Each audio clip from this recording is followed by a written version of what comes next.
একটা quick টি-20 innings খেলতে এসেছে এখানে। একটা ভালো টি-20 ইনিংস খেলবো, যেটা আপনারা সবাই মনে রাখবেন। বিসিবি সভাপতির চেয়ারে বসেই কথাটা বলেছিলেন আমিনুল ইসলাম বুলবুল। টি-20 ইনিংসটা মন্দ না হলেও মন ভরেনি বাংলাদেশের প্রথম টেস্ট সেঞ্চুরিয়ানের। দীর্ঘ সময় থাকতে চান বিসিবিতে, আর তাই তো আসন্ন নির্বাচন ঘিরে নতুন ছক কষে এগোচ্ছেন বুলবুল, যার অংশ হিসেবে শুরুতেই লঙ্ঘন করলেন বিসিবির গঠনতন্ত্র। নির্বাচন ঘিরে জেলা ক্রীড়া সংস্থা তাদের কাউন্সিলরের তালিকা পাঠানোর পরও নতুন করে অ্যাডহক কমিটির সদস্যদের মধ্য থেকেই কাউন্সিলর আহ্বান করে চিঠি পাঠিয়েছেন বুলবুল, যা গঠনতন্ত্রের পরিপন্থী। 1 সেপ্টেম্বর কাউন্সিলর চেয়ে জেলা ও বিভাগীয় ক্রীড়া সংস্থায় রেজিস্ট্রার ডাকযোগে যে চিঠি দেওয়া হয়েছে তাতে সিইও নিজামুদ্দিন চৌধুরী স্বাক্ষর করেছিলেন। এরপর নির্বাচন কমিশন গঠন করা হয়। কমিশন গঠনের পর নির্বাচনের যাবতীয় কার্যক্রম পরিচালনার দায়িত্ব পালন করে থাকে কমিশন।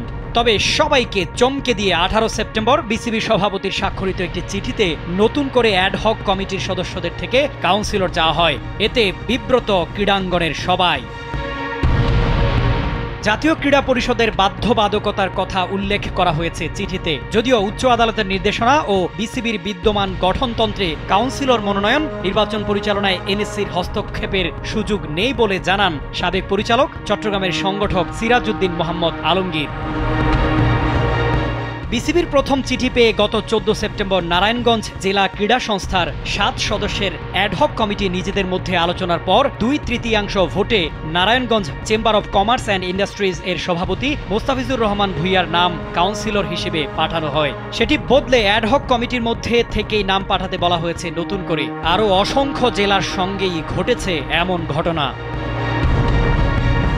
এতে ক্ষোভে ফুঁসে উঠেছে বাংলাদেশ জেলা ও বিভাগীয় ক্রীড়া সংগঠক অ্যাসোসিয়েশন। নতুন করে নাম না পাঠানোর সিদ্ধান্ত নিয়েছে সংগঠনটি। তাদের পক্ষ থেকে এক বিজ্ঞপ্তিতে বলা হয়, নির্বাচনে ভরাডুবির আশঙ্কায় এই পথ বেছে নিয়েছেন বুলবুল। বিসিবির গঠনতন্ত্রের 12.7 অনুচ্ছেদ অনুযায়ী পুনরায় কাউন্সিলর নাম প্রেরণের কোনো সুযোগ নেই। এছাড়াও বিসিবি সভাপতির চিঠি পাঠানোরও কোনো এখতিয়ার নেই।